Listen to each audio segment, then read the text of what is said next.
നമസ്കാരം. ഗാസ വീണ്ടും പുകയുകയാണ്. ഹമാസിനെതിരെ കടുത്ത നടപടിക്ക് നിർദ്ദേശം നൽകി നെതന്യാഹു. വെടിനിർത്തൽ കരാർ ലംഘിച്ചുവെന്ന് ആരോപിച്ചാണ് നടപടി. റഫയുൾപ്പെടെ ഗാസയിൽ പലയിടത്തും ഇസ്രായേൽ സൈന്യം ആക്രമണം നടത്തിക്കഴിഞ്ഞു.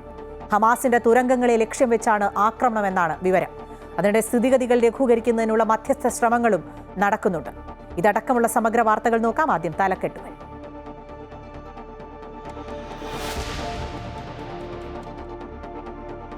തുലാപ്പെയ്ത്തിൽ മുങ്ങി സംസ്ഥാനം. പരക്കെ ശക്തമായ മഴ. 2 മരണം. പാലക്കാടും പത്തനംതിട്ടയിലും ഒഴുക്കിൽപ്പെട്ട് 2 പേരെ കാണാതായി. 6 ജില്ലകളിൽ ഓറഞ്ച് അലർട്ട്. ഇടുക്കിയിൽ വൻ നാശം. മലയോര മേഖലയിലും ജലാശയങ്ങളിലും നിയന്ത്രണം. മുല്ലപ്പെരിയാറിൽ നിന്ന് കൂടുതൽ ജലം തുറന്നുവിട്ടു. വീടുകളിൽ വെള്ളം കയറി. പെരിയാർ തീരത്ത് ജാഗ്രത.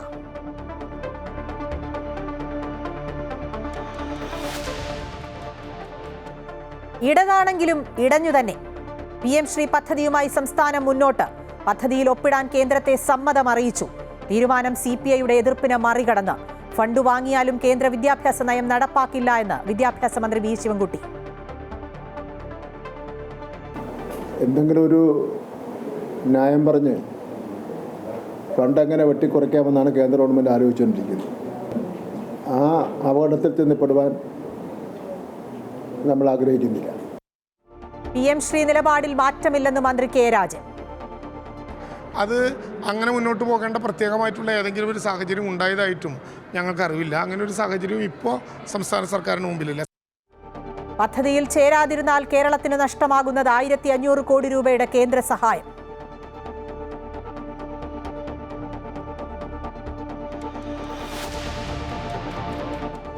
പോറ്റിയുടേതെല്ലാം വഴിവിട്ട ഇടപാട്. സ്വർണ്ണക്കൊള്ളയിൽ ഉണ്ണികൃഷ്ണൻ പോറ്റിയുടെ വീട്ടിൽ നിന്ന് പണമിടപാടുകളുടെ രേഖകൾ പിടിച്ചെടുത്ത SIT. ശബരിമല ശ്രീകോവിലിന്റെ പുതിയ വാതിലുകൾ ബംഗളൂരുവിൽ പ്രദർശിപ്പിച്ചതിന്റെ ദൃശ്യങ്ങൾ പുറത്ത്. പ്രതിഷേധം ശക്തമാക്കാൻ BJP. 24, 25 തീയതികളിൽ സെക്രട്ടേറിയറ്റ് വളഞ്ഞ് രാപകൽ സമരം.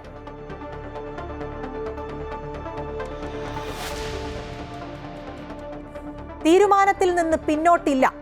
അനുനയ നീക്കങ്ങൾക്ക് വഴങ്ങാതെ G സുധാകരൻ. കുട്ടനാട്ടിലെ പാർട്ടി പരിപാടിയിൽ പങ്കെടുത്തില്ല. പരിപാടി അവർ നടത്തിക്കോളുമെന്നും തന്റെ ആവശ്യമില്ലല്ലോ എന്നും സുധാകരൻ. വേദിയിൽ സുധാകരനെതിരെ ഒളിയമ്പുമായി CPM general secretary MA baby.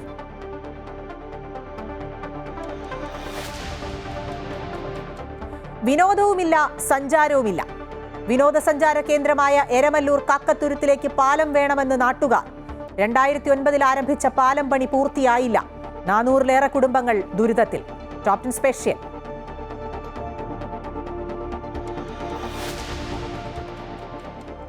Trump ലക്ഷ്യം വെക്കുന്നത് എന്ത്? മയക്കുമരുന്നുമായി വന്ന വെനസ്വേലയുടെ അന്തർവാഹിനി കപ്പലും ബോട്ടും അമേരിക്ക തകർത്തതോടെ ബന്ധത്തിൽ വിള്ളൽ. അതിർത്തിയിൽ സൈന്യത്തെ വിന്യസിച്ച് വെനസ്വേല. യുദ്ധവിമാനങ്ങൾ അയച്ച അമേരിക്ക. സൈനിക നടപടിയുടെ വീഡിയോ പുറത്തുവിട്ടു വൈറ്റ് ഹൌസ്. ഡൊണാൾഡ് ട്രംപിന്റെ കുടിയേറ്റ വിദ്യാഭ്യാസ നയങ്ങൾക്കെതിരെ തെരുവിലിറങ്ങി ജനം. ന്യൂയോർക്കിലും വാഷിംഗ്ടണിലും ആളിക്കത്തി പ്രതിഷേധം. പ്രതിഷേധത്തിന് പിന്നിൽ ദേശവിരുദ്ധരെന്ന് റിപ്പബ്ലിക്കൻ പാർട്ടി.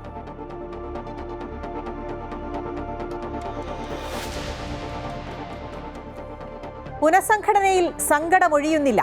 KPCC പുനഃസംഘടനയിൽ അതൃപ്തി പരസ്യമാക്കി ലത്തീൻ സഭയും. അർഹിക്കുന്ന പ്രാതിനിധ്യം കിട്ടിയില്ല എന്ന് കണ്ണൂർ രൂപത അധ്യക്ഷൻ.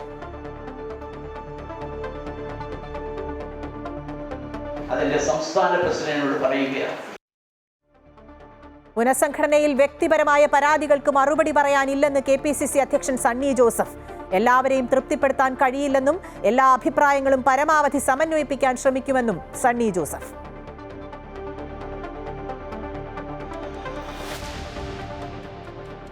പെർത്തിൽ വിയർത്ത് ഇന്ത്യ. ആദ്യ ഏകദിനത്തിൽ ഓസ്ട്രേലിയക്കെതിരെ ഇന്ത്യക്ക് 7 വിക്കറ്റ് തോൽവി. മഴ നിയമം അനുസരിച്ച് ഓവർ വെട്ടിച്ചുരുക്കി. പരമ്പരയിൽ ഓസീസ് 1-0 മുന്നിൽ. വനിതാ ലോകകപ്പിൽ ഇംഗ്ലണ്ടിനെതിരെ ഇന്ത്യക്ക് 289 റൺസ് വിജയലക്ഷ്യം.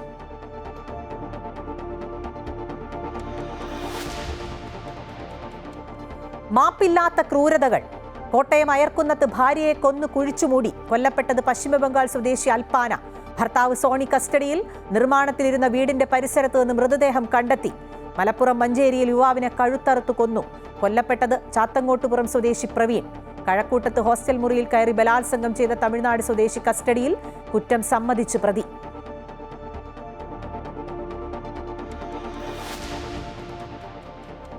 Story of the day. കാഴ്ച വിരുന്നിന്റെ അണിയറ കണ്ട സന്തോഷത്തിൽ കുട്ടികൾ. ന്യൂനമർദ്ദം ശക്തി പ്രാപിച്ചതോടെ സംസ്ഥാനത്ത് ആദ്യ ദിവസങ്ങളിൽ തന്നെ ശക്തമായ തുലാമഴയാണ് പെയ്യുന്നത്. കാലവർഷത്തിൽ കൂടുതൽ മഴയാണ് ഇത്തവണ ലഭിച്ചതെന്ന് കണക്കുകൾ വ്യക്തമായിരുന്നു. അതേ കണക്കുകൾ തന്നെയാണ് തുലാവർഷത്തിലേക്കും എത്തുന്നതെന്നാണ് മനസ്സിലാക്കുന്നത്. 12% അധിക മഴ ഇത്തവണ ഉണ്ടാകുമെന്നാണ് പ്രവചനം. ജാഗ്രതാ നിർദ്ദേശങ്ങളടക്കം നൽകിയിട്ടുണ്ട്. ഇടുക്കിയടക്കം 6 ജില്ലകളിൽ ഓറഞ്ച് അലർട്ട് പ്രഖ്യാപിച്ചിട്ടുണ്ട്. ഒപ്പം ഉരുൾപൊട്ടൽ സാധ്യതയുള്ള പ്രദേശങ്ങളിൽ ജാഗ്രതാ മുന്നറിയിപ്പും നൽകിയിട്ടുണ്ട്. സംസ്ഥാനത്ത് ഒറ്റപ്പെട്ടയിടങ്ങളിൽ ഇന്നു മുതൽ 23 വരെ ഇടിമിന്നലോടുകൂടിയ മഴയ്ക്കും മണിക്കൂറിൽ 30 മുതൽ 40 കിലോമീറ്റർ വരെ വേഗതയിൽ ശക്തമായ കാറ്റിനും സാധ്യതയുണ്ടെന്ന് കേന്ദ്ര കാലാവസ്ഥാ വകുപ്പ് മുന്നറിയിപ്പ് നൽകുന്നു. വിവിധ ജില്ലകളിൽ ഓറഞ്ച്, യെല്ലോ അലർട്ടുകൾ പ്രഖ്യാപിച്ചിട്ടുണ്ട്. ഇന്ന് ഇടുക്കി, എറണാകുളം, മലപ്പുറം, കോഴിക്കോട്, കണ്ണൂർ, കാസർഗോഡ് ജില്ലകളിലാണ് ഓറഞ്ച് അലർട്ട് നൽകിയിട്ടുള്ളത്. തിരുവനന്തപുരം, കൊല്ലം, പത്തനംതിട്ട, ആലപ്പുഴ, കോട്ടയം, തൃശൂർ, പാലക്കാട്, വയനാട് ജില്ലകളിൽ യെല്ലോ അലർട്ടുമാണ്. നാളെയും 23-ാം തീയതിയും ഇടുക്കി, എറണാകുളം ജില്ലകളിലും ഓറഞ്ച് അലർട്ട് പ്രഖ്യാപിച്ചിട്ടുണ്ട്. ഒറ്റപ്പെട്ട ഇടങ്ങളിൽ അതിശക്തമായ മഴയ്ക്കുള്ള സാധ്യതയാണ് പ്രവചിക്കുന്നത്. നാളെ തിരുവനന്തപുരം, കൊല്ലം, പത്തനംതിട്ട, ആലപ്പുഴ, കോട്ടയം, തൃശൂർ, പാലക്കാട്, മലപ്പുറം, കോഴിക്കോട്, വയനാട് ജില്ലകളിൽ യെല്ലോ അലർട്ടാണ് നൽകിയിട്ടുള്ളത്. മലയോര മേഖലയിൽ അതിശക്തമായ മഴ തുടരുന്നതിനാൽ പ്രത്യേക ജാഗ്രത പാലിക്കണമെന്നും മുന്നറിയിപ്പിൽ പറയുന്നു. ഉരുൾപൊട്ടൽ, മണ്ണിടിച്ചിൽ, മലവെള്ളപ്പാച്ചിൽ സാധ്യതയുള്ള പ്രദേശങ്ങളിൽ താമസിക്കുന്ന ആളുകൾ അധികൃതരുടെ നിർദ്ദേശാനുസരണം സുരക്ഷിതമായ സ്ഥലങ്ങളിലേക്ക് മാറി താമസിക്കണം. അണക്കെട്ടുകളുടെ കീഴ്പ്രദേശങ്ങൾ, നദിക്കരകൾ എന്നിവിടങ്ങളിൽ താമസിക്കുന്നവരും മുൻകൂട്ടി കണ്ട് അധികൃതരുടെ നിർദ്ദേശാനുസരണം മാറി താമസിക്കേണ്ടതാണെന്നും മുന്നറിയിപ്പിൽ പറയുന്നു. കേരള, കർണാടക, ലക്ഷദ്വീപ് തീരങ്ങളിൽ ഇന്നു മുതൽ 23 വരെ മത്സ്യബന്ധനത്തിന് വിലക്കേർപ്പെടുത്തിയിട്ടുണ്ട്. തെക്കൻ ബംഗാൾ ഉൾക്കടൽ, അതിനോട് ചേർന്ന മധ്യ പടിഞ്ഞാറൻ ബംഗാൾ ഉൾക്കടൽ എന്നിവിടങ്ങളിൽ ആഴക്കടലിൽ മത്സ്യബന്ധനം നടത്തുന്നവർ 21-ാം തീയതി രാവിലെയോടെ തീരത്തേക്ക് മടങ്ങണമെന്നും നിർദ്ദേശത്തിൽ പറയുന്നു. മണിക്കൂറിൽ 45 കിലോമീറ്റർ വരെയും ചിലപ്പോൾ 55 കിലോമീറ്റർ വരെയും വേഗത്തിൽ ശക്തമായ കാറ്റിനും മോശം കാലാവസ്ഥയ്ക്കും സാധ്യതയുണ്ടെന്നാണ് മുന്നറിയിപ്പിൽ പറയുന്നത്. അതേസമയം ഇടുക്കിയിൽ ദുരിതം വിതച്ച പേമാരിയിൽ ഒരു മരണം സംഭവിച്ചു. വെള്ളാരം കുന്നൽ കനത്ത മഴയിൽ റോഡിലേക്ക് പതിച്ച മണൽക്കൂനയിൽ ഇടിച്ചുകയറി ബൈക്ക് യാത്രികനാണ് മരിച്ചത്. News desk, Amrita news. റിപ്പോർട്ടിൽ സൂചിപ്പിച്ചതുപോലെ തന്നെ ഈ തുലാവർഷക്കാലത്ത് ഏറ്റവും അധികം ദുരിതം വിതയ്ക്കുന്നത് ഇടുക്കിയിലാണ്. കൃഷിനാശം വ്യാപകമായി ഉണ്ടാകുന്നു. ഒപ്പം ആശങ്കയായി മുല്ലപ്പെരിയാർ അണക്കെട്ടിലെ ജലനിരപ്പ് ഇങ്ങനെ ക്രമാതീതമായി ഉയരുകയാണ്. ഈ ക്രമാതീതമായി ജലനിരപ്പ് ഉയർന്നതോടെ 13 ഷട്ടറുകളാണ് നിലവിൽ ഉയർത്തിയിരിക്കുന്നത്. ഏകദേശം 10,000 ഘനയടി വെള്ളം പെരിയാറിലേക്ക് ഒഴുക്കിയിട്ടുണ്ട്. 20ഓളം വീടുകളിൽ ഇതുമായി ബന്ധപ്പെട്ട് വെള്ളം കയറി. ഒപ്പം പെരിയാർ തീരത്ത് ജില്ലാ ഭരണകൂടം ജാഗ്രതാ നിർദ്ദേശം നൽകിയിട്ടുണ്ട്. ജനങ്ങൾ തീർച്ചയായും ജില്ലാ ഭരണകൂടത്തിൻ്റെ നിർദ്ദേശങ്ങൾ പാലിക്കണം. കാരണം മുല്ലപ്പെരിയാർ എന്നും കേരളത്തെ സംബന്ധിച്ച് വലിയ ആശങ്കയായി തുടരുകയാണ്. കഴിഞ്ഞ 2 ദിവസമായി പെയ്ത ശക്തമായ മഴയെ തുടർന്ന് മുല്ലപ്പെരിയാർ ജലനിരപ്പ് 140 അടിയോടടുത്തു. രാവിലെ 9 മണി മുതൽ മുല്ലപ്പെരിയാർ അണക്കെട്ടിലെ ഷട്ടറുകൾ 1.5 മീറ്റർ വീതം ഉയർത്തി 10,000 ഘനയടി വെള്ളം പെരിയാർ നദിയിലേക്ക് ഒഴുകിത്തുടങ്ങിയതോടെ വള്ളക്കടവ്, കറുപ്പുപാലം, കടശിക്കാട്, ആറ്റോരം, മഞ്ചുമല എന്നിവിടങ്ങളിലും വികാസ് നഗർ, അയ്യപ്പൻകോവിൽ ഭാഗത്തും വീടുകളിൽ വെള്ളം കയറി. 20ഓളം വീടുകളിലാണ് വെള്ളം കയറിയത്. എല്ലാവരും ഞങ്ങൾ സാധനം മാറ്റിക്കൊണ്ടിരിക്കുക. സാധനം മാറ്റുന്നത് കൊണ്ട് എനിക്ക് മാത്രമല്ല ഈ അയൽവക്കക്കാരെല്ലാവരും ഉടുതുണി മാത്രം എടുത്തുകൊണ്ട് പൊയ്ക്കൊണ്ടിരിക്കുക. ഒത്തിരി പിള്ളേർ സർട്ടിഫിക്കറ്റ് കൊണ്ട് എല്ലാം ഉണ്ട്. അവരെല്ലാം എങ്ങനെ കൊണ്ടുപോകുന്ന അവസ്ഥയിലാണ്. കൂടുതൽ വെള്ളം ഒഴുകിയെത്തുന്ന സാഹചര്യം ഉണ്ടായാൽ എടുക്കേണ്ട മുൻകരുതലുകൾ ജില്ലാ ഭരണകൂടത്തിന്റെയും ഗ്രാമപഞ്ചായത്തിന്റെയും നേതൃത്വത്തിൽ ഒരുക്കിയിരുന്നു. ദുരിതാശ്വാസ ക്യാമ്പുകൾ തുറക്കാൻ സ്കൂളുകളും മറ്റും സജ്ജമാണ്. ജില്ലയിൽ മഴ ശക്തമായാൽ മുല്ലപ്പെരിയാറിൽ നിന്നും കൂടുതൽ വെള്ളം തുറന്നുവിടേണ്ടി വരും. പെരിയാറ്റിൽ വീണ്ടും വെള്ളം ഉയരുമോ എന്ന ആശങ്കയിലാണ് തീരദേശവാസികൾ. അമൃത ന്യൂസ്, ഇടുക്കി. സൂചിപ്പിച്ച പോലെ തന്നെ വരും ദിവസങ്ങളിൽ മഴ ശക്തമാകുമെന്നാണ് റവന്യൂ മന്ത്രിയും പറഞ്ഞിരിക്കുന്നത്. റവന്യൂ മന്ത്രി കെ രാജന്റെ ഒരു പ്രതികരണമുണ്ട്. 24-ാം തീയതി വരെ ആ ജാഗ്രത പുലർത്തണം എന്നുള്ളൊരു മുന്നറിയിപ്പാണ് മന്ത്രി നൽകുന്നത്. അതിലേക്ക് നല്ലതുപോലെ ഉണ്ടാകുന്നുണ്ട് എന്നുള്ളത് തന്നെയാണ് നമുക്കിപ്പോൾ കാണാൻ കഴിയുന്ന പ്രധാനപ്പെട്ട കാര്യം. ഇപ്പം നിങ്ങൾക്ക് എല്ലാവർക്കും അറിയാവുന്നതുപോലെ എറണാകുളം, ഇടുക്കി, മലപ്പുറം, കോഴിക്കോട്, കണ്ണൂർ, കാസർഗോഡ് ഓറഞ്ച് അലർട്ട് നിലനിൽക്കുകയാണെന്ന് നമ്മൾ കണ്ടു. കഴിഞ്ഞ 24 മണിക്കൂറിനകത്ത് ഏറ്റവും ശക്തമായിട്ടുള്ള മഴയാണ് സംസ്ഥാനത്തിൻ്റെ പല ഭാഗങ്ങളിലും ഒറ്റപ്പെട്ടതാണെങ്കിലും ഉണ്ടായിട്ടുള്ളത്. ഇതിൻ്റെ ഭാഗമായിട്ട് ഇടുക്കി ജില്ലയിലെ പീരുമേട്, അട്ടപ്പള്ളം എന്ന ഭാഗത്ത് വനമേഖലയിൽ ഒരു ഉരുൾപൊട്ടിയതായിട്ട് റിപ്പോർട്ട് ചെയ്യപ്പെട്ടിട്ടുണ്ട്. ഇനി വെള്ളക്കെട്ടുമായി ബന്ധപ്പെട്ട ഒരു വാർത്തയിലേക്കാണ്. വികസനം സംസ്ഥാനത്ത് പക്ഷേ വേണ്ടതാണ്. ഒരു സാധാരണക്കാരെ ബുദ്ധിമുട്ടിക്കുന്ന തരത്തിൽ ആ വികസനം ആകരുത് എന്നുള്ളതാണ് പ്രധാനപ്പെട്ട കാര്യം. എറണാകുളം സൗത്ത് റെയിൽവേ സ്റ്റേഷനിൽ നിന്നുള്ള ഒരു വാർത്തയാണ് ഇതുമായി ബന്ധപ്പെട്ട് വരുന്നത്. ഈ സ്റ്റേഷന്റെ പരിസരത്ത് രൂപപ്പെടുന്ന വെള്ളക്കെട്ട് യാത്രക്കാരെ ബുദ്ധിമുട്ടിലാക്കുകയാണ്. റെയിൽവേ സ്റ്റേഷൻ നവീകരണം, മുല്ലശ്ശേരി കനാലിലെ തടസ്സം ഇതൊക്കെയാണ് മഴവെള്ളം ഒഴുകിപ്പോകാതെ തടസ്സപ്പെടുത്തുന്നത്. യാത്രക്കാർ ബുദ്ധിമുട്ടിലായിട്ടും റെയിൽവേ അധികൃതർ നടപടികൾ സ്വീകരിച്ചില്ല എന്ന പരാതിയുമുണ്ട്. കോർപ്പറേഷനും കാര്യമായ നടപടിയൊന്നും ഇക്കാര്യത്തിൽ സ്വീകരിക്കുന്നില്ല. എറണാകുളം സൗത്ത് റെയിൽവേ സ്റ്റേഷനിലേക്കുള്ള റോഡ് വെള്ളത്തിലായതോടെ കാൽനട യാത്രക്കാർ റെയിൽവേ സ്റ്റേഷനിലേക്ക് കടക്കാൻ ഏറെ ബുദ്ധിമുട്ടി. മഴ മാറി മണിക്കൂറുകൾ കഴിഞ്ഞിട്ടും വെള്ളക്കെട്ട് മാറിയില്ല. യാത്രക്കാരുടെ ബുദ്ധിമുട്ട് കണ്ട് ഓട്ടോറിക്ഷ ഡ്രൈവർമാർ ചേർന്ന് കാന വൃത്തിയാക്കിയതോടെയാണ് വെള്ളം ഒഴുകിപ്പോകാൻ തുടങ്ങിയത്. ഞങ്ങളുടെ സഹപ്രവർത്തകർ ആരെങ്കിലും കുത്തിവിട്ടാലേ ഈ വെള്ളം വലിഞ്ഞു പോവുള്ളൂ. ഇപ്പോൾ ഞങ്ങൾ വന്നതിന് ശേഷമാണ് ഇത്രയും വെള്ളം കെട്ടിയെടുക്കുകയും കുത്തിവിടും, ഇപ്പോൾ വെള്ളം വലിയുകയും ചെയ്തു. പിന്നെ അത് യാത്രക്കാർ വന്ന് വീണ് കഴിഞ്ഞാൽ അപകടം ഉണ്ട്. ഒരാളും ഇത്രയും നേരമായിട്ട് ഒരു സാമൂഹ്യപ്രവർത്തകരോ അല്ലെങ്കിൽ ഇവിടുത്തെ കൗൺസിലർമാരോ ആരും തന്നെ ഒരാളും ഇവിടെ എത്തിയിട്ടില്ല, അല്ലെങ്കിൽ ഉദ്യോഗസ്ഥന്മാരും എത്തിയിട്ടില്ല. പിന്നെ നമ്മൾ ചെയ്യണത് നമ്മളൊരു സാമൂഹ്യപ്രവർത്തകരാണ്, ഒരു പൊതുപ്രവർത്തകരാണ് ഞങ്ങൾ. അപ്പോൾ അതുകൊണ്ട് ഞങ്ങളത് ചെയ്തു, ഞങ്ങളുടെ ഡ്യൂട്ടി. കുറഞ്ഞ സമയത്തിനുള്ളിൽ കനത്ത മഴ പെയ്തതാണ് വെള്ളക്കെട്ടിന് കാരണമായതെന്ന് കൊച്ചി മേയർ എം അനിൽകുമാർ പറഞ്ഞു.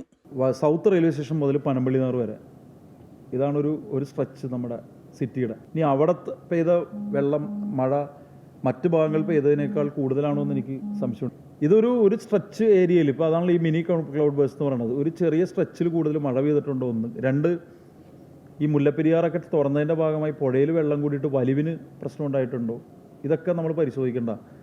പിന്നെ എന്നെ സംബന്ധിച്ച് നമ്മൾക്ക് ഈ കാര്യങ്ങളിലെല്ലാം ഇടപെടാവുന്ന സമയപരിമിതിയും കുറയുന്നുണ്ട്. കാരണം നമ്മളിതുവരെ ചെയ്തതെന്ന് വെച്ചാൽ ഓപ്പറേഷൻ ബ്രേക്ക് ത്രൂ വലിയ കോർഡിനേഷനോടുകൂടിയാണ് ആക്ട് ചെയ്തേക്കുന്നത്. പമ്പുകൾ വന്ന് ഇടപെടും, കാര്യങ്ങൾ ചെയ്യും. അപ്പോൾ ആ സംവിധാനങ്ങളൊക്കെ ഇപ്പോഴും അതേപോലെ ഉണ്ട്. സൗത്ത് റെയിൽവേ സ്റ്റേഷനിൽ നവീകരണ പ്രവർത്തനങ്ങൾ നടക്കുന്നത് മൂലമുള്ള ബുദ്ധിമുട്ടിനൊപ്പം വെള്ളക്കെട്ടും കൂടിയായതോടെ യാത്രക്കാർ ഇരട്ടി ദുരിതത്തിലായി. അമൃത ന്യൂസ്, കൊച്ചി. കോർപ്പറേഷൻ്റെ ന്യായമാണ് വിചിത്രം. സമയപരിമിതിയുണ്ട്. അങ്ങനെ സമയപരിധി ഉണ്ട് എന്ന് പറഞ്ഞ് സാധാരണക്കാരെ ബുദ്ധിമുട്ടിലാക്കാൻ കോർപ്പറേഷന് കഴിയുമോ? സാമൂഹ്യ പ്രവർത്തകർ മാത്രമാണോ ഇത്തരം കാര്യങ്ങളിൽ ഇടപെടേണ്ടത്?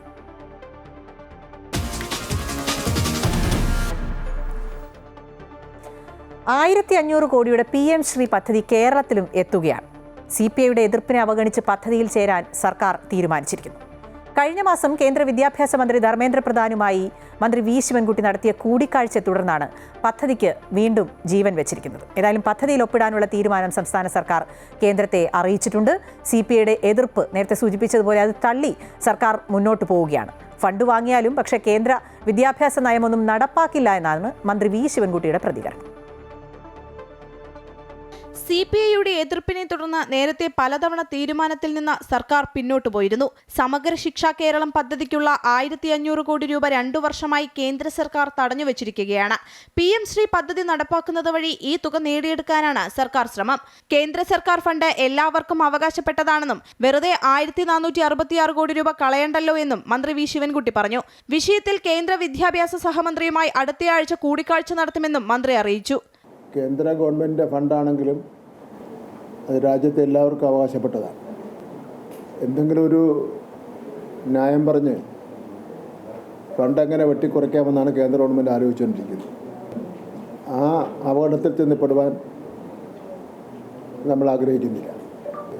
കേന്ദ്ര ഗവൺമെൻറ്റിൽ നിന്ന് 1466 കോടി രൂപയാണ് കിട്ടാനുള്ളത്, കുടിശ്ശികയടക്കം. PM ശ്രീയിൽ ഒപ്പിടാനുള്ള സർക്കാർ തീരുമാനത്തിനെതിരെ CPI ഇപ്പോഴും ശക്തമായി നിലകൊള്ളുകയാണ്.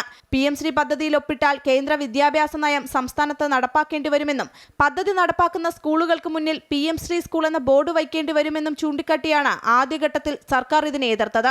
എന്നാൽ പദ്ധതിയിൽ ഒപ്പിട്ടാലും സിലബസിൽ നിന്ന് ചരിത്ര വസ്തുതകൾ ഒഴിവാക്കുന്നതടക്കം കേരളം അംഗീകരിക്കാത്ത ഒരു കാര്യവും നടപ്പിലാക്കില്ല എന്ന നിലപാടിലാണ് സർക്കാരുള്ളത്. 2022 രാജ്യത്തെ 14,500 സ്കൂളുകളുടെ നവീകരണം ലക്ഷ്യമിട്ടുള്ള പദ്ധതി എന്ന നിലയ്ക്ക് പ്രധാനമന്ത്രി നരേന്ദ്രമോദി PM ശ്രീ പദ്ധതി പ്രഖ്യാപിച്ചത്. പദ്ധതിയിൽ ചേരാതിരുന്ന കേരളം, തമിഴ്നാട്, ബംഗാൾ എന്നീ സംസ്ഥാനങ്ങൾക്ക് നൽകാനുള്ള സമഗ്ര ശിക്ഷാ പദ്ധതി ഫണ്ട് തരില്ലെന്നാണ് കേന്ദ്ര സർക്കാർ ഇതിന് മറുപടി നൽകിയത്.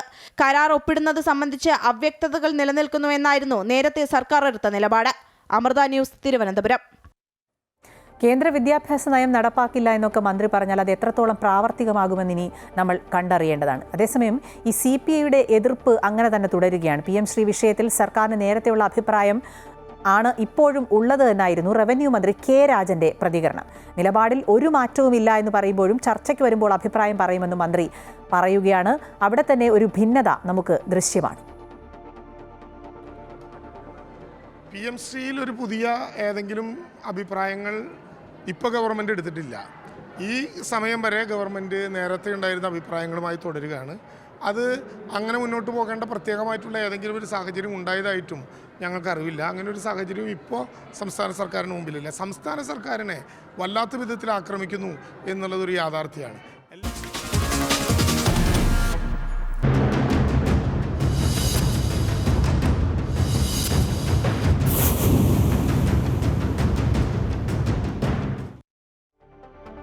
ശബരിമലയിലെ സ്വർണ്ണക്കൊള്ളയുമായി ബന്ധപ്പെട്ട് കൂടുതൽ തെളിവുകളും ദൃശ്യങ്ങളുമൊക്കെ ഓരോ ദിവസവും പുറത്തു വരികയാണ്.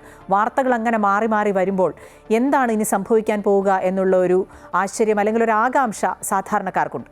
ചെന്നൈ, ബാംഗ്ലൂർ കേന്ദ്രീകരിച്ചുള്ള വൻ സംഘമാണ് സ്വർണം കവർന്നത് എന്നാണ് ഉണ്ണികൃഷ്ണൻ പോറ്റി അന്വേഷണ സംഘത്തോട് പറഞ്ഞിരിക്കുന്നത്. പോറ്റിയുടെ കാരേറ്റുള്ള വീട്ടിൽ നിന്ന് അന്വേഷണ സംഘം സ്വർണവും സാമ്പത്തിക ഇടപാട് രേഖകളുമൊക്കെ പിടിച്ചെടുത്തിട്ടുണ്ട്. അതിനിടെ ഇന്ന് വന്ന ഏറ്റവും പുതിയ വാർത്ത ശബരിമല ശ്രീകോവിലിന്റെ സ്വർണം പൂശിയ പുതിയ വാതിൽ ബംഗളൂരുവിലെ ക്ഷേത്രത്തിൽ പ്രദർശിപ്പിച്ചു എന്നാണ്. സ്വർണം കവരാനുള്ള ഗൂഢാലോചനയിൽ തിരുവിതാംകൂർ ദേവസ്വം ബോർഡിലെ ഉന്നതരടക്കം 15ഓളം പേരുണ്ട് എന്നാണ് ഉണ്ണികൃഷ്ണൻ പോറ്റി വെളിപ്പെടുത്തിയിരിക്കുന്നത്. നടൻ ജയറാമിന്റെ വീട്ടിൽ അടക്കം കൊണ്ടുപോയി ഈ ശബരിമലയിലെ വാതിൽ പൂജിച്ചു എന്നുള്ള വിവരം കൂടി പുറത്തു വരുന്നുണ്ട്. ശബരിമല ശ്രീകോവിലിന്റെ സ്വർണം പൂശിയ പുതിയ വാതിലാണ് ഉണ്ണികൃഷ്ണൻ പോറ്റിയുടെ നേതൃത്വത്തിൽ ബംഗളൂരുവിലെ ക്ഷേത്രത്തിൽ പ്രദർശിപ്പിച്ചത്. ഈ ദൃശ്യങ്ങളാണ് ഇന്ന് പുറത്തുവന്നത്. ബംഗളൂരുവിലെ ശ്രീരാംപുര അയ്യപ്പ ക്ഷേത്രത്തിലാണ് വാതിൽ പ്രദർശിപ്പിച്ച് പൂജ നടത്തിയത്.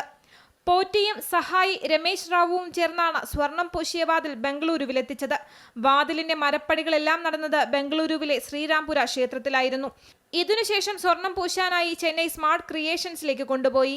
ഇതിനു പിന്നാലെയാണ് നടൻ ജയറാമിന്റെ വീട്ടിലടക്കം വാതിൽ കൊണ്ടുപോയി പൂജ നടത്തിയത്.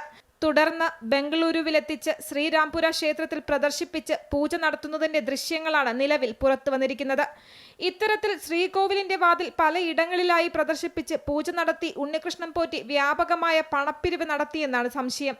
സ്വർണം കവരാനുള്ള ഗൂഢാലോചനയിൽ തിരുവിതാംകൂർ ദേവസ്വം ബോർഡിലെ ഉന്നതരടക്കം 15ഓളം പേർക്ക് പങ്കുണ്ടെന്ന് പ്രത്യേക അന്വേഷണ സംഘത്തോട് ഉണ്ണികൃഷ്ണൻ പോറ്റി വെളിപ്പെടുത്തിയെന്നാണ് വിവരം. കേരളത്തിനകത്തും പുറത്തും ഗൂഢാലോചന നടന്നു.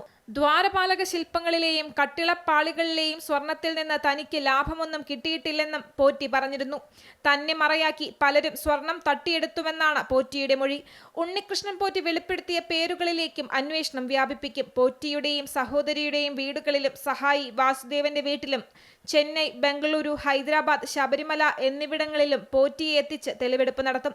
പ്രത്യേക അന്വേഷണ സംഘം പോറ്റിയുടെ പുളിമാത്തുള്ള കുടുംബ വീട്ടിൽ നടത്തിയ പരിശോധനയിൽ ശബരിമല സ്പോൺസർഷിപ്പുകൾ സംബന്ധിച്ച ചില രേഖകൾ ലഭിച്ചിട്ടുണ്ടെന്നാണ് സൂചന. ഭൂമി ഇടപാടിന്റെ രേഖകളടക്കം കണ്ടെടുത്തതായും സൂചനയുണ്ട്. നേരത്തെ പോറ്റി ദേവസ്വം വിജിലൻസിനോട് പറഞ്ഞ കാര്യങ്ങൾ തട്ടിപ്പിന് കൂട്ടുനിന്നവരുടെ നിർദ്ദേശമനുസരിച്ച് പറഞ്ഞതായിരുന്നുവെന്നും വ്യക്തമായി. ചെമ്പുപാളിയിൽ നിന്ന് സ്വർണം വേർതിരിച്ചെടുക്കുന്ന സാങ്കേതിക വിദ്യ സംബന്ധിച്ചുള്ള സ്മാർട്ട് ക്രിയേഷൻസിന്റെ മൊഴിയിലും വൈരുദ്ധ്യമുണ്ട്. എന്തായാലും വരും ദിവസങ്ങളിൽ കൂടുതൽ പേരിലേക്ക് അന്വേഷണം നീളും. അമൃത ന്യൂസ്, തിരുവനന്തപുരം. അന്വേഷണം മുൻ മന്ത്രിയിലേക്കും ഒപ്പം മുൻ ദേവസ്വം ബോർഡ് പ്രസിഡന്റിലേക്കും ഒക്കെ നീളാനുള്ള സാധ്യതകളാണ് പലയിടത്തു നിന്നും കേൾക്കുന്നത്. ഏതായാലും അന്വേഷണം അങ്ങനെ പുരോഗമിക്കട്ടെ. അപ്പോൾ നമുക്കറിയാം എന്താണ് സംഭവിച്ചതെന്ന്. അതേസമയം ശബരിമല സ്വർണ്ണക്കൊള്ളയിൽ ശക്തമായ പ്രതിഷേധമാണ് പ്രതിപക്ഷവും BJPയും നടത്തുന്നത്. പ്രതിഷേധ രീതി ഇപ്പോൾ BJP മാറ്റാനാണ് ആലോചിക്കുന്നത്. സെക്രട്ടേറിയറ്റ് മാർച്ച് പലതവണ യുവജന സംഘടനകൾ നടത്തിക്കഴിഞ്ഞു. ഇനി സെക്രട്ടേറിയറ്റ് വളഞ്ഞ് രാപകൽ സമരം നടത്താനാണ് തീരുമാനം.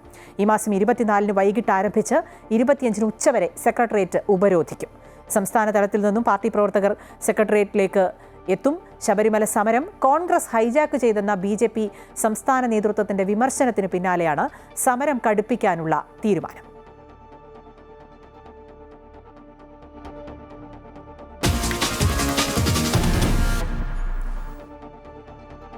തദ്ദേശ തെരഞ്ഞെടുപ്പൊക്കെ അടുത്തിരിക്കുകയാണ്. അതുകൊണ്ട് തന്നെ CPM-ന് G. സുധാകരന്റെ നിലപാട് തലവേദനയാവുകയാണ്. തന്റെ നിലപാടിൽ നിന്ന് പിന്നോട്ടില്ല എന്ന് സുധാകരൻ ആവർത്തിക്കുമ്പോൾ എങ്ങനെ സുധാകരനെ അനുനയിപ്പിക്കാം എന്നുള്ള കാര്യമാണ് CPM ആലോചിക്കുന്നത്. അതിന് പുതിയ ഏതെങ്കിലും തന്ത്രങ്ങൾ മെനയാൻ കഴിയുമോ എന്നുള്ളതാണ് CPM-ന്റെ ഇപ്പോഴത്തെ ആലോചന. അനുനയിപ്പിക്കാൻ ആയില്ല എന്നുള്ളതിൻ്റെ ഒരു നേർചിത്രമായിരുന്നു ഇന്ന് നടന്ന പരിപാടിയിൽ G. സുധാകരൻ പങ്കെടുക്കാതിരുന്നത്. അതേസമയം വേദിയിൽ സുധാകരനെതിരെ ഒളിയം പെയ്യുകയായിരുന്നു CPM general secretary MA Baby. CPM കേന്ദ്ര കമ്മിറ്റി അംഗം CS സുജാത, ജില്ലാ സെക്രട്ടറി R. നാസർ ഉൾപ്പെടെയുള്ള നേതാക്കൾ നേരിട്ടെത്തിയായിരുന്നു VS-ന്റെ പേരിൽ സംഘടിപ്പിച്ച പുരസ്കാര വിതരണ ചടങ്ങിലേക്ക് സുധാകരനെ ക്ഷണിച്ചത്. സൈബർ ഇടത്തിൽ സുധാകരനെതിരെ പരസ്യ പ്രതികരണങ്ങൾ ഉണ്ടാവില്ല എന്ന് ഉറപ്പു നൽകിയ നേതാക്കൾ പാർട്ടി നേതൃത്വത്തിനെതിരെ സുധാകരൻ നടത്തുന്ന തുറന്ന വിമർശനങ്ങൾ ഒഴിവാക്കണമെന്ന് ആവശ്യപ്പെട്ടായിരുന്നു മടങ്ങിയത്. പാർട്ടി പൊതുപരിപാടികളിൽ നിന്ന് അകറ്റി നിർത്തിയിരുന്ന സുധാകരനെ പൊതുവേദികളിൽ പങ്കെടുപ്പിച്ച് അനുനയിപ്പിക്കാനുള്ള ശ്രമങ്ങളുടെ ഭാഗമായിരുന്നു കൂടിക്കാഴ്ച. എന്നാൽ പരിപാടിയിൽ പങ്കെടുക്കുമെന്ന് പറഞ്ഞ സുധാകരൻ പിന്നീട് നിലപാട് മാറ്റുകയായിരുന്നു. പരിപാടിയുടെ നോട്ടീസ് പോലും നൽകാതെയാണ് നേതാക്കൾ തന്നെ ക്ഷണിച്ചതെന്നും പരിപാടിയും അവർ നടത്തിക്കോളുമെന്ന നിലപാടായിരുന്നു സുധാകരന്റേത്. അതേസമയം യോഗത്തിൽ സംസാരിക്കവേ സുധാകരനെതിരെ ഒളിയമ്പുമായി CPM general secretary MA baby രംഗത്തെത്തി. പ്രായപരിധിയുടെ പേരിൽ ഒഴിവാക്കപ്പെട്ടവർ പാർട്ടിയിൽ നിന്ന് പോവുകയല്ല, നേതൃത്വത്തിൽ നിന്ന് ഒഴിയുന്നു എന്നേ ഉള്ളൂ എന്ന് MA ബേബി പറഞ്ഞു. പ്രായത്തിന്റെ അടിസ്ഥാനത്തിൽ കുറെ സഖാക്കൾ ചില ഉത്തരവാദിത്വങ്ങളിൽ നിന്ന് ഒഴിവായി. അതല്ല, അവർ പാർട്ടി പ്രവർത്തനം അവസാനിപ്പിക്കുകയല്ല, പാർട്ടി തുടർന്നും പ്രവർത്തിക്കും. പുതിയ തലമുറയ്ക്ക് വേണ്ടിയാണ് പ്രായപരിധി നടപ്പിലാക്കിയത്. ഒഴിഞ്ഞവർ പാർട്ടി പ്രവർത്തനങ്ങളിൽ തുടരണമെന്നും അതിന് ഏറ്റവും നല്ല ഉദാഹരണമാണ് മുതിർന്ന നേതാവ് S രാമചന്ദ്രൻ പിള്ളയെന്നും CPM ജനറൽ സെക്രട്ടറി കൂട്ടിച്ചേർത്തു. എന്നാൽ സുധാകരൻ എന്റെ നേതാവ് എന്നായിരുന്നു മന്ത്രി സജി ചെറിയാന്റെ പ്രതികരണം. സുധാകരൻ പാർട്ടിയുടെ ഭാഗമാണ്. സുധാകരനെ താൻ ഉപദേശിച്ചിട്ടില്ല, അതിന് താൻ ആളല്ല. എന്തെങ്കിലും ഉണ്ടെങ്കിൽ ഞങ്ങൾ സംസാരിച്ച് തീർത്തോളാമെന്നും സജി ചെറിയാൻ പറഞ്ഞു. മുമ്പ് സുധാകരൻ പാർട്ടിയോട് ചേർന്ന് പോകണം എന്ന സജി ചെറിയാന്റെ പ്രസ്താവനയ്ക്കെതിരെയാണ് തുറന്ന വിമർശനവുമായി G സുധാകരൻ രംഗത്തെത്തിയത്. തദ്ദേശ സ്വയംഭരണ തെരഞ്ഞെടുപ്പ് അടുത്തിരിക്കെ അനുനയ നീക്കത്തിൽ വഴങ്ങാതിരുന്ന സുധാകരനെ അസ്വാരസ്യങ്ങൾ ഒഴിവാക്കി പാർട്ടി വഴിയിലേക്ക് എത്തിക്കാൻ ഇനി പുതിയ മാർഗങ്ങൾ തേടേണ്ടി വരും CPM നേതൃത്വത്തിന്. അമൃത ന്യൂസ് ആലപ്പുഴ. സംസ്ഥാനത്തിന്റെ വരുമാനത്തിൽ വലിയ പങ്ക് വഹിക്കുന്ന ഒന്നാണ് വിനോദസഞ്ചാര മേഖല. ആ മേഖലയിൽ കൃത്യമായ വികസനം വേണം, ഒപ്പം ആവശ്യമായ സംരക്ഷണവും ഉറപ്പാക്കണം. പക്ഷേ പലപ്പോഴും അത് നടക്കുന്നില്ല എന്നതാണ് വാസ്തവം. അങ്ങനെ ഒരു റിപ്പോർട്ടിലേക്കാണ് നമ്മൾ പോകുന്നത്. വിനോദസഞ്ചാരത്തിന് ഏറെ സാധ്യതയുള്ള ആലപ്പുഴ എരമല്ലൂർ കാക്കത്തുരുത്തിലേക്ക്, അവിടേക്കൊരു പാലം വേണം എന്ന നാട്ടുകാരുടെ ആവശ്യത്തിന് 1.5 പതിറ്റാണ്ട് പഴക്കമുണ്ട്. 2009 ആരംഭിച്ച പാലം പണി പിന്നീട് പല തർക്കങ്ങൾ മൂലം മുടങ്ങി. സ്ഥലം വിട്ടു നൽകിയവർക്ക് നഷ്ടപരിഹാര തുക അനുവദിച്ചെങ്കിലും പാലം പണി തുടങ്ങാത്തത് 400ഓളം കുടുംബങ്ങളെ ദുരിതത്തിലാക്കി. കായലിൽ പോള നിറഞ്ഞതുമൂലം വള്ളത്തിലുള്ള യാത്ര പോലും അതീവ ദുഷ്കരമാണ്. ടോപ് 10 സ്പെഷ്യൽ കാണാം.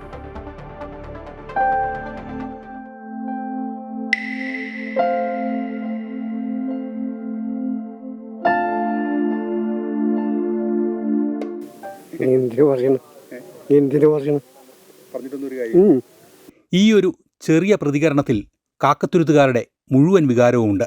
2009 ആരംഭിച്ചതാണ് കാക്കത്തുരുത്ത് പാലം പണി. സ്ഥലത്തിന്റെ അനുമതിയുമായി ബന്ധപ്പെട്ട് സ്ഥലമുടമ അന്ന് തർക്കമുന്നയിച്ചു. 2011 പാലം പണി നിലച്ചു. പിന്നീട് 2016-17 വർഷത്തെ ബജറ്റിൽ കിഫ്ബിയിൽ ഉൾപ്പെടുത്തി പാലം പണി പൂർത്തിയാക്കുമെന്ന് സർക്കാർ പ്രഖ്യാപിച്ചു. 38 കോടി രൂപ എസ്റ്റിമേറ്റ് തുക തീരുമാനിച്ച് പാലത്തിനായി കായലിൽ തൂണുകൾ നാട്ടിയതല്ലാതെ മറ്റൊന്നും നടന്നില്ല. 2010 പാലം പ്ലാൻ ചെയ്തതാണ്. അതെന്തോ ഒക്കെ കാരണവശാൽ, ആരുടെ കാരണമെന്ന് പറഞ്ഞില്ല നമ്മൾ, അതെല്ലാം പോയി. ഇപ്പോൾ 2017 തോമസ് ഐസക് സാറ് ധനകാര്യമന്ത്രിയായിരുന്നപ്പോൾ 23 കോടി പാലത്തിന് കിഫ്ബി ഫണ്ട് വന്നു.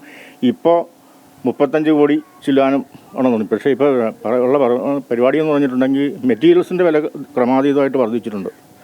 മെറ്റീരിയൽസിൻ്റെ വില വർദ്ധിച്ചതിന് കാരണം ഇപ്പോൾ 50 കോടിയെങ്കിലും ഇല്ലാതെ കാക്കത്തുരുത്ത് പാലം പണിയാൻ പറ്റില്ലെന്ന് പറയണം. ഇത് പണിതില്ലെങ്കിൽ ഞങ്ങളുടെ കാര്യം വളരെ പോക്കാണ്. കാരണം ഞങ്ങൾ പ്രായമുള്ള ആളുകളൊക്കെ എങ്ങനെയെങ്കിലുമൊക്കെ ജീവിച്ചു പോകുന്നു. ഇപ്പോൾ കുട്ടികളെല്ലാം കാക്കത്തുരുത്ത് വിട്ടുപോകാൻ തയ്യാറായിരിക്കുക. നമ്മുടെ ഒരു ജനസമൂഹം ഒരു സ്ഥലത്ത് നിന്ന് ഉന്മൂലനാശം വന്നു പോകുന്ന അവസ്ഥയാണ് വരുന്നത്. അരൂർ എഴുപുന്ന പഞ്ചായത്തിലെ കാക്കത്തുരുത്ത് ലോക വിനോദസഞ്ചാര ഭൂപടത്തിൽ ഇടം പിടിച്ച സ്ഥലമാണ്. 2019 നാഷണൽ ജോഗ്രഫിക് മാസിക 24 മണിക്കൂർ കൊണ്ട് കാണാനാവുന്ന മനോഹരമായ ലോക സൂര്യാസ്തമയ കാഴ്ചകളിലൊന്നായി ഇടം പിടിച്ച സ്ഥലമാണ് കാക്കത്തുരുത്ത്. 400-നടുത്ത് കുടുംബങ്ങളാണ് കാക്കത്തുരുത്തിലുള്ളത്. പാലം ഉൾപ്പെടെയുള്ള അടിസ്ഥാന സൗകര്യങ്ങളുടെ അപര്യാപ്തത മൂലം വലിയ ബുദ്ധിമുട്ടിലാണ് നാട്ടുകാർ. തുരുത്തിലുള്ളവർക്ക് പുറം ലോകത്തെത്താൻ ചെറുവള്ളങ്ങളാണ് ആകെയുള്ള ആശ്രയം. കായലിൽ പോള നിറഞ്ഞതുമൂലം ഇപ്പോൾ വള്ളത്തിൽ പോലും യാത്ര അതീവ ദുഷ്കരമാണ്. ഞങ്ങൾ നല്ലതുപോലെ ബുദ്ധിമുട്ട് അനുഭവിക്കുന്നുണ്ട്. വെളുപ്പിനെ പിന്നെ ജോലിക്ക് പോകുന്ന ആൾക്കാർക്കൊക്കെ താമസമാണ്. വന്നു കഴിഞ്ഞിട്ടുണ്ടെങ്കിൽ ഇത് തന്നെയാണ്, ഭയങ്കര പായലാണ്. ഇപ്പോൾ 3-4 ദിവസമായിട്ട് അപ്പുറത്തോട്ട് അങ്ങോട്ടും ഇങ്ങോട്ടാണെങ്കിലും ഇറങ്ങാനൊന്നും പറ്റുന്നില്ല. ഭയങ്കര പായലാണ്. കുഞ്ഞുങ്ങളൊക്കെ സ്കൂളിൽ പോണതല്ലേ, ഞങ്ങൾക്ക് ഭയങ്കര ബുദ്ധിമുട്ട് തന്നെയാണ്. പായലിങ്ങനെ എതിർത്ത് നിൽക്കുമല്ലോ, അപ്പോഴത്തേക്ക് ഒന്നും ഇപ്പോൾ മോട്ടറാണെങ്കിലും വർക്ക് ചെയ്യല, അത് കേടായി പോകും. പിന്നെ ആൾക്കാർ ജോലിക്ക് പോകുന്ന ആൾക്കാർ അപ്പുറത്ത് നിൽക്കും. കഴിഞ്ഞ ദിവസമൊന്നും ആർക്കും ജോലിക്ക് പോകാൻ പറ്റിയില്ല. അടിയന്തര സാഹചര്യങ്ങളിൽ രോഗികൾക്ക് ആശുപത്രിയിലെത്താൻ കഴിയുന്നില്ല. വിദ്യാർത്ഥികൾക്ക് സമയത്ത് സ്കൂളിലെത്താൻ കഴിയുന്നില്ല. നാട്ടുകാരുടെ ബുദ്ധിമുട്ടുകൾ കണ്ട് പാലത്തിൻ്റെ തൂണുകൾ കഴിഞ്ഞ 15 വർഷമായി മൂകസാക്ഷിയായി നിലകൊള്ളുന്നു. ക്യാമറമാൻ CS ബൈജുവിനൊപ്പം ശ്രീജിത്ത് നായർ, അമൃത ന്യൂസ്, കൊച്ചി. റിപ്പോർട്ട് കണ്ടതുപോലെ ജനിച്ച നാട് വിട്ട് ഓടേണ്ട അവസ്ഥയിലാണ് സാധാരണക്കാരായ ജനങ്ങൾ. ഇതുമായി ബന്ധപ്പെട്ട് കൂടുതൽ പ്രതികരണങ്ങൾ കൂടി കാണാം. ചിലപ്പോൾ അവിടെ നിന്നാണ് എനിക്ക് വെള്ളം രാവിലെ വരുന്നത്. ഇപ്പുറത്തേക്ക് നമുക്ക് വെള്ളത്തിൽ പോരാൻ പറ്റില്ല. വെള്ളയുടെ സ്റ്റേക്ക് ആയിട്ട് കഴിഞ്ഞ ദിവസം ഇത് ഞാൻ സ്ഥിരമല്ല, താൽക്കാലിക കടത്തുകാരനാണ്. കഴിഞ്ഞ ദിവസം ഈ കടത്തുകാരൻ തന്നെ അവിടെ കെട്ടിയിട്ട് രാത്രി ഉറങ്ങേണ്ടി വന്നു. വീട്ടിൽ പോകാൻ പറ്റിയില്ല. ഈ പായൽ കുറെ വന്നോണ്ട് ഇല്ല. ടീച്ചർ വഴക്ക് പറയാ ലേറ്റ് ആയിട്ടൊക്കെ ചെല്ലുമ്പോൾ പ്രശ്നമൊക്കെ ഉണ്ടാവുന്നുണ്ടോ? വഴക്ക് പറയുന്നില്ല, എന്നാലും നമുക്കൊരു ബുദ്ധിമുട്ട് സമയത്ത് എത്താൻ പറ്റാതെ പായലിന്റെ ഭയങ്കര ബുദ്ധിമുട്ടാണ്. ഒരാള് പിന്നെ ബാക്കിൽ വേഗം തുഴയാനായിട്ട് പായലാണ് കുടുങ്ങി പോവുകയൊക്കെ ചെയ്യും. പായലാണ് ഭയങ്കര ബുദ്ധിമുട്ടാണ്. പിന്നെ സ്കൂളിലൊന്നും സമയത്ത് പോകാൻ പറ്റാനുള്ള നാനാവിഭാഗം ജനവിഭാഗങ്ങൾക്കും ഇതൊരു ശല്യമായിട്ട് മാറിയിരിക്കുക. എന്താണെന്ന് പറഞ്ഞാൽ ഈ മത്സ്യത്തൊഴിലാളികൾ ഞങ്ങളുടെ ഊന്നിപ്പാടൊക്കെ ഒരു വിധത്തിലും കുറ്റിയൊക്കെ വലിയ പോയി കിടക്കണ കണ്ട.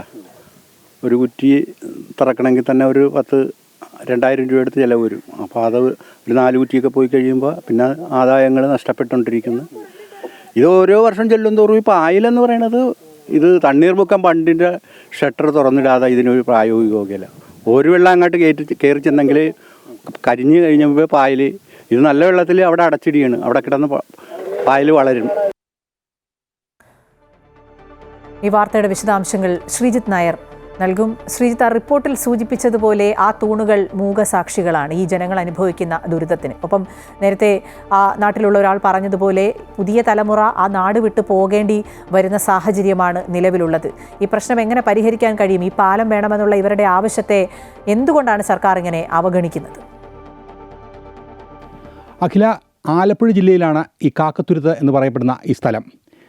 എറണാകുളം ജില്ല, കൊച്ചിയിൽ നിന്ന് വളരെ അടുത്താണ് ഈ പ്രദേശം. അതായത് ധാരാളം ടൂറിസം സാധ്യതകളുള്ള ഒരു സ്ഥലം കൂടിയാണ് ഈ കാക്കത്തുരുത്ത്. അതായത് പ്രകൃതി ഈ ഹരിതാപയും ഊഷ്മളതയും ഒക്കെ കനിഞ്ഞ് അനുഗ്രഹിച്ച സ്ഥലമാണ്. പക്ഷേ അതായത് അടിസ്ഥാന സൗകര്യങ്ങൾ ഇല്ല. അപര്യാപ്തത, പാലം പോലും ഇല്ലാത്തതിൻ്റെ ബുദ്ധിമുട്ടാണ് നമ്മൾ കണ്ടത്. പ്രത്യേകിച്ച് ദൃശ്യങ്ങളിൽ അത് വളരെ വ്യക്തവുമാണ്. എന്തുതരം ബുദ്ധിമുട്ടുകളാണ് നാട്ടുകാർ അനുഭവിക്കുന്ന കാര്യം. ഏതാണ്ട് 400-നടുത്ത് കുടുംബങ്ങൾ അവിടെയുണ്ട്. 1.5 പതിറ്റാണ്ടായി ഈ ഒരു പാലത്തിന് വേണ്ടി കാത്തിരിക്കുകയാണ് അവർ.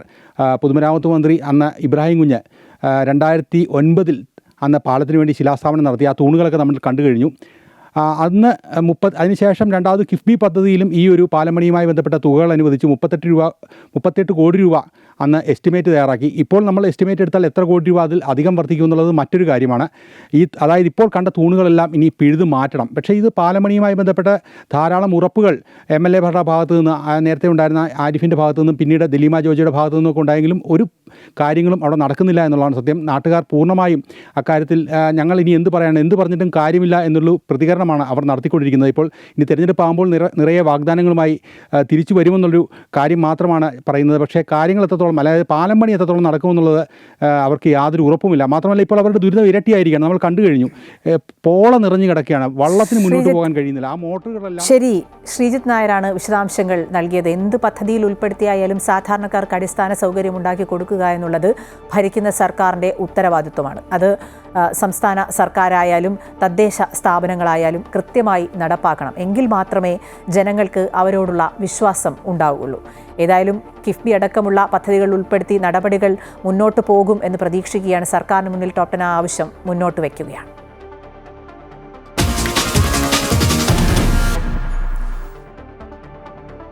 ഇന്ത്യയുമായും ചൈനയുമായും അടക്കം പല രാജ്യങ്ങളുമായും അമേരിക്കയ്ക്ക് പല കാര്യങ്ങളിൽ തർക്കങ്ങളുണ്ട്. ഇപ്പോൾ വെനസ്വേലയുമായിട്ടും തർക്കങ്ങളിലേക്ക് കടക്കുകയാണ് എന്നാണ് മനസ്സിലാക്കുന്നത്.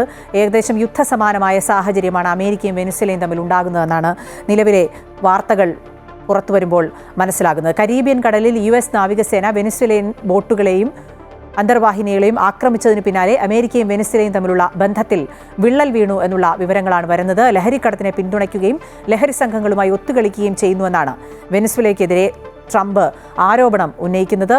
വെനസ്വേല സർക്കാരിനെതിരായ നീക്കത്തിന് CIA ഡൊണാൾഡ് ട്രംപ് അനുമതി നൽകിയതിന് പിന്നാലെ അതിർത്തി പ്രദേശങ്ങളിൽ വെനസ്വേല സൈനികരെ വിന്യസിച്ചിട്ടുണ്ട്. ഒപ്പം അമേരിക്ക യുദ്ധവിമാനങ്ങളൊക്കെ അയച്ചു എന്നുള്ള റിപ്പോർട്ടുകളും പുറത്തു വരുന്നുണ്ട്. വെനസ്വേലൻ ബോട്ടുകൾക്ക് നേരെ ഉണ്ടായ ആക്രമണത്തിൽ 20 പേർ കൊല്ലപ്പെട്ടു എന്നുള്ള വിവരമാണ് പുറത്തു വരുന്നത്. മയക്കുമരുന്നുമായി അമേരിക്കയിലേക്ക് പുറപ്പെട്ട അന്തർവാഹിനി കപ്പൽ അമേരിക്കൻ സൈന്യം ആക്രമിച്ച് നശിപ്പിച്ചതായി US പ്രസിഡന്റ് ഡൊണാൾഡ് ട്രംപ് സ്ഥിരീകരിച്ചിട്ടുണ്ട്. സൈനിക നടപടിയുടെ വീഡിയോയും വൈറ്റ് ഹൗസ് ഇതിനകം പുറത്തുവിട്ടിട്ടുണ്ട്.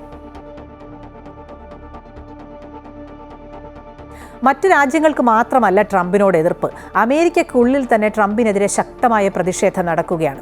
കഴിഞ്ഞ ദിവസമൊക്കെ അമേരിക്ക കണ്ടത് ചരിത്രത്തിലെ ഏറ്റവും വലിയ പ്രതിഷേധമൊപ്പം രാജ്യത്തിൻ്റെ ഒരു സ്തംഭനാവസ്ഥയുമാണ്. ആ റിപ്പോർട്ടാണ് ഇനി നമ്മൾ കാണാൻ പോകുന്നത്. ഡൊണാൾഡ് ട്രംപിൻ്റെ നയങ്ങൾക്കെതിരെ, നിലപാടുകൾക്കെതിരെ രാജ്യവ്യാപകമായ വമ്പൻ പ്രതിഷേധ റാലികളാണ് അമേരിക്കയിൽ ഉണ്ടായത്. നോ കിങ്സ് പ്രൊട്ടസ്റ്റ് എന്ന പേരിൽ നടന്ന പ്രതിഷേധ റാലികളിൽ ലക്ഷക്കണക്കിന് ആളുകളാണ് പങ്കെടുത്തത്. വലിയ ഭരണസ്തംഭനത്തിലേക്ക് അമേരിക്ക നീങ്ങുന്നതിനിടയിലാണ് വലിയ പ്രതിഷേധം ഇത്തരത്തിൽ ആഞ്ഞടിക്കുന്നതിന്. ട്രംപ് ഇതിൽ എന്ത് നിലപാടെടുക്കും എന്നുള്ളത് കൂടി അറിയേണ്ടതുണ്ട്.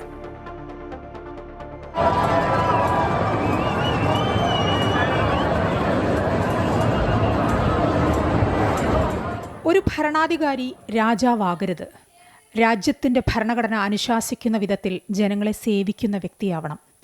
അമേരിക്കയിൽ നോ കിങ്സ് പ്രൊട്ടസ്റ്റുമായി തെരുവിലിറങ്ങിയ പ്രതിഷേധക്കാർക്ക് പറയാനുള്ളതും ഇതാണ്. പ്രസിഡന്റ് ട്രംപിന്റെ ഭരണനയങ്ങൾക്കെതിരെ വിവിധ നഗരങ്ങളിലായി 2500 പ്രതിഷേധ റാലികളാണ് നടന്നത്. ന്യൂയോർക്കിലെ ടൈംസ് സ്ക്വയറിൽ മാത്രം 100,000-ലേറെ പേർ പ്രതിഷേധിച്ചു. ജനാധിപത്യം രാജവാഴ്ചയല്ലെന്നും ഭരണഘടന ഇച്ഛാനുസരണം നടപ്പാക്കാനുള്ളതാണെന്നുമുള്ള മുദ്രാവാക്യങ്ങൾ ഉയർത്തിയായിരുന്നു റാലികൾ.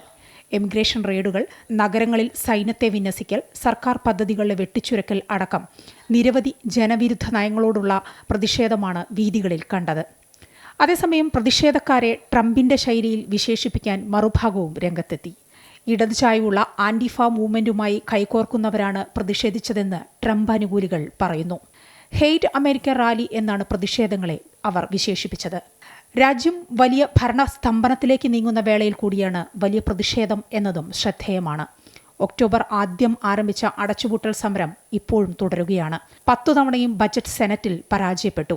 ദൈനംദിന ചെലവുകൾക്ക് പണമില്ലാത്ത അവസ്ഥ. സർക്കാരിന്റെ പ്രവർത്തനങ്ങൾക്ക് ധനസഹായം നിർത്തലാക്കിയിരിക്കുന്ന ഒരു സാഹചര്യം.